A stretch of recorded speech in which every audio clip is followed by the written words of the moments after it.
सारे लोग हैं जो नशे की वृत्तियाँ, और ये सब बहुत ही छोटे लोग हैं अभी सब। कोई 15 साल का है, कोई 12 साल का, कोई 13 साल का है। तो ये आपके हिसाब से क्या समाज में क्या चीज़? नशे की या ड्रग्स की समस्या तो पूरे संसार के अंदर है। हाँ। हर देश में ये समस्या है। तो इसके लिए बनाए तो हैं सेंटर, यहाँ पे एंटी ड्रग्स दवाएं दे करके उनको कुछ रिलैक्स करते हैं। लेकिन अगर वो बाद में कुछ दिन के बाद वो फिर बहुत सारे लोग हो जाते हैं ड्रग्स के आदी। तो ड्रग्स की समस्या एक तरह से सामाजिक भी है। अच्छा। सामाजिक इसलिए है कि इसको ध्यान से देखो क्या? कि अगर माता पिता अपने बच्चे की केयर करें, है ना, उनको प्यार करें और उनको थोड़ा समय दें, तो फिर बच्चों में ये प्रवृत्ति नहीं आएगी। क्या?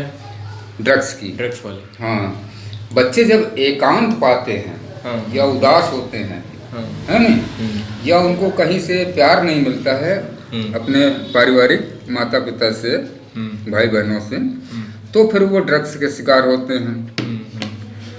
और जो बड़ी उम्र के लोग होते हैं वो काफ़ी हद तक लोग गरीबी के कारण होते हैं।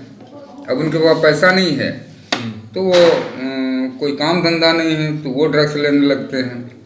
तो इस तरह से ड्रग्स की समस्या तो है, ये बहुत विकराल समस्या है और पूरे संसार में है, भारत ही नहीं पूरे संसार में है।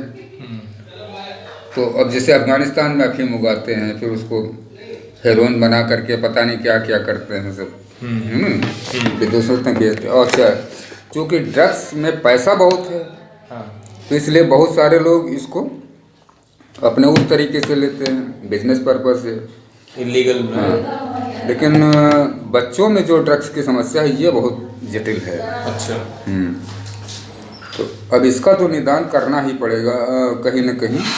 तो सामाजिक रूप से तो परिवार की ये जिम्मेदारी है कि छोटे बच्चों से ही वो उनका पालन पोषण ढंग से करें और बच्चों को ये बताते रहें कि हाँ ये अच्छी चीज़ें हैं, ये बुरी चीज़ें हैं, इनसे दूर रहना चाहिए। और उनको तो ये जो जैसे अब वो जैसे बड़े लोगों के बच्चे जो फंस जा रहे हैं, तो ये बताते तो होंगे ही ना बच्चों को कि हाँ बेटा ये सब खराब चीज़ है, उसके बाद उनके पास इतना टाइम ही नहीं मिलता है। बिजनेसमैन हो अपने बिजनेस में ध्यान देता है, है नहीं, और जो उनकी माताएं हैं वो अपने क्लब ज्वाइन करती हैं, हाँ, किटी पार्टी चलती रहती है, क्लब। बिस्किट और लेंगे, बिस्किट लाए ना। तो अब जब बच्चों के लिए टाइम नहीं है, अच्छा बहुत सारे बच्चे हॉस्टल में डाल दिए जाते हैं, तो वहाँ भी ये प्रॉब्लम है। कोई बच्चा अगर ड्रग्स का है तो वो धीरे धीरे करके कई लड़कों को उसी में फंसा देता है। तो ये समस्या तो बहुत जटिल है और पूरे संसार में कोई एक देश की बात तो है नहीं। तो इसके लिए तो सबसे, अब बाद में क्या होता है, बाद में साइकियाट्रिक के पास जाते हैं और उन सेंटरों पे जाते हैं जहाँ इसका निदान होता है, चिकित्सा होती है। तो बजाय उसके पालन पोषण ही अगर ढंग से हो सही तरीके से। उनके सुनील दत्त जो एक फिल्म स्टार थे, उनके बेटे भी जो है, हाँ, सब अरे वो तो बहुत सारे लोगों को गाँव में तो है, वहाँ कोई जान ही नहीं पाता है, तो हम लोग लत के शिकार होते हैं।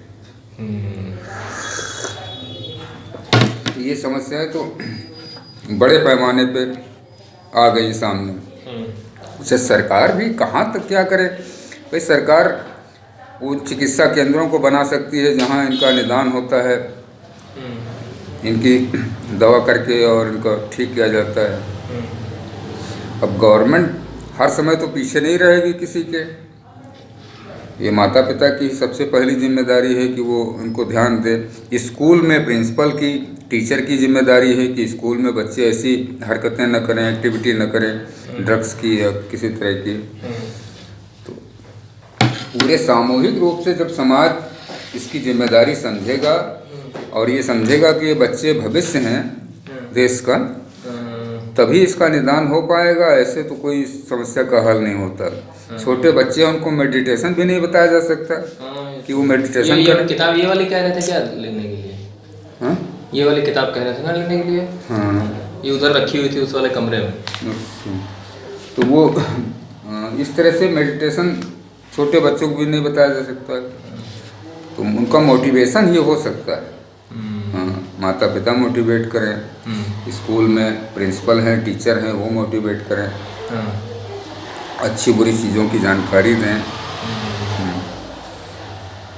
इस तरह से अगर सामूहिक रूप से समाज जिम्मेदार है, और अगर सामूहिक रूप से समाज अपनी जिम्मेदारी लेगा बच्चों की, तभी बच्चे आगे बढ़ पाएंगे।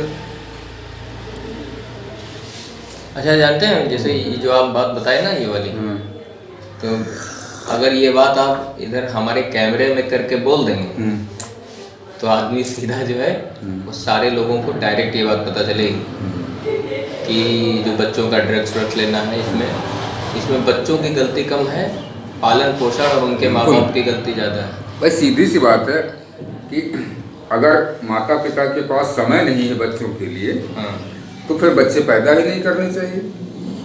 अच्छा, बच्चे पैदा किए हो तो इसका मतलब है कि आपकी वो जिम्मेदारी है, तो जिम्मेदारी को फिर उस जिम्मेदारी की तरह निभाइए। आपके पास काम चाहे जितना हो, बहुत सारे बच्चे आया के पास, मेड के पास छोड़ देते बच्चों को, है ना, माता पिता वो उसमें चिल्ड्रन के जो छोटे एकेडमी में डाल देते हैं। तो वहाँ पे वो क्या बताएंगे, वो तो पैसा कमाते हैं अपना। असली चीज़ तो अपने माता पिता ही सिखाएंगे, सारी चीज़ें, अच्छी बुरी चीज़ें। तो अगर वो उनको प्यार करेंगे, उनको ढंग से पालन पोषण करेंगे, तो बच्चे कैसे बिगड़ेंगे। और फिर हम ये कैसे मान लें कि कुछ परिवारों में ऐसा बच्चे बिगड़ते हैं, कुछ धर्मानों के बच्चे बिगड़ते भी नहीं हैं। हाँ, बहुत सारे लोग हैं जिनके बच्चे नहीं बिगड़ते हैं। इसका मतलब है कि उनके संस्कार अच्छे हैं, उनको संस्कार मिले हैं। वैसे मतलब उनके ऊपर उनके माता पिता की तरफ से समय दिया गया, तो उनको संस्कार दिए गए अच्छे, तभी वो नहीं बिगड़े। तो इस तरह से है। और बाकी ये समस्या तो संसार में है, इसमें पूरी जटिल है, कॉम्प्लिकेटेड समस्या है। और ये ऐसे तो ठीक होगी नहीं कि लीगल एक्टिविटी करना। नहीं, लीगल एक्टिविटी केस है। अरे भाई, उनको कितने दिन जेल में डालोगे? न जेल में डालना इसका समस्या का हल है, न सरकारें बहुत ज़्यादा इस पर कुछ कर सकती हैं। सरकार हॉस्पिटल बना देगी, भाई आप वहाँ जाइए, ट्रीटमेंट कीजिए, बस। और सरकार क्या करे? साइकियाट्रिक के पास आप जाएंगे, वो मोटिवेशन करेगा, है नहीं, ब्रेन वॉश करेगा, उसका ठीक करेगा, मेडिसिन है। लेकिन इनसे अच्छा है कि उसके पहले पालन पोषण में ही उसको सही किया जाए। जैसे पहले था, वैदिक काल में था कि हर मनुष्य को ये पता था कि 100 वर्ष की आयु है। अच्छा, ठीक है ना, 100 साल 150 साल। तो वो बचपन से ही बच्चों को कसरत कराता था। अच्छा। योग, प्राणायाम, आसन, है नहीं, ताकि शरीर बलवान रहे, ये 100 साल तक चले। तो जब बच्चे 15-20 साल वो कर लेते थे, तो उनका शरीर वो तंदुरुस्त हो जाता था। तो वो जो खाते थे वो आराम से डाइजेस्ट हो जाता था। और फिर उनको लाइफ में गुरुकुल की परंपरा कहाँ से आई? गुरुकुल की परंपरा वैदिक काल में वहाँ से आई कि बच्चों को छोटे पर ही, है ना, बाल अवस्था में ही उनको गुरुकुल में डाल दिया। अब वहाँ वैदिक शिक्षा, सामाजिक शिक्षा, राजनीतिक, आर्थिक सब शिक्षाएं मिलती थी गुरुओं से। इसके साथ उनको योग, प्राणायाम, ध्यान, आसन, है ना, सारी चीज़ें सिखाई जाती थी। तो वहाँ से बच्चे स्वस्थ निकलते थे कंप्लीट। फिर वो गृहस्थ जीवन में प्रवेश करते थे, विवाह होता था। और अब तो ऐसा है नहीं। अब तो बच्चा पैदा हुआ, 3 साल का हुआ, इसको स्कूल में डाल दिए। अब स्कूल में डाल दिया, अपनी लाइब्रेरी खत्म। अब स्कूल वाले जाने, तो सारी चीज़ें स्कूल वाले ही थोड़े करेंगे।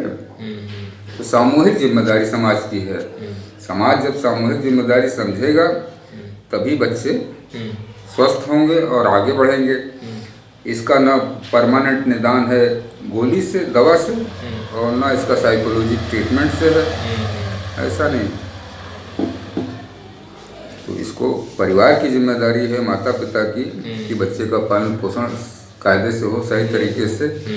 वो उनको देखें, उनको अच्छी बुरी चीज़ें बताएं, उनकी गाइडेंस करें प्रॉपर। हाँ, बहुत सारे बच्चे डर के मारे अपने माँ बाप से कुछ नहीं कह पाते, है ना, अपनी गलतियाँ छिपाते हैं या बुराइयाँ छिपाते हैं। तो वो भी चीज़ नहीं होनी चाहिए।